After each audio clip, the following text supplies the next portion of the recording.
ఆరే దొండా తీగ నా మఠముపై పుట్టి 7 గడియల్లోనే మఠమంతా పాకి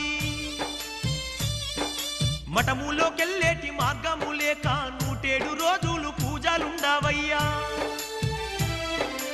మక్కలోన నల్ల పంది బుట్టి మహమ్మదీయుల్లోన తగువు పెట్టేనయ్యా పట్టుకోను పోతే ఆ పంది బెజవాడ కృష్ణానదికి వచ్చి మాయమైతుందయ్యా అరికాలి మంటలు నెత్తికి ఎక్కి వేలాది జనులు అరిచి చస్తారయ్యా ఈ గ్రామములోని అచ్చమ్మ గారి వంశమే నాశనమైపోతుందయ్యా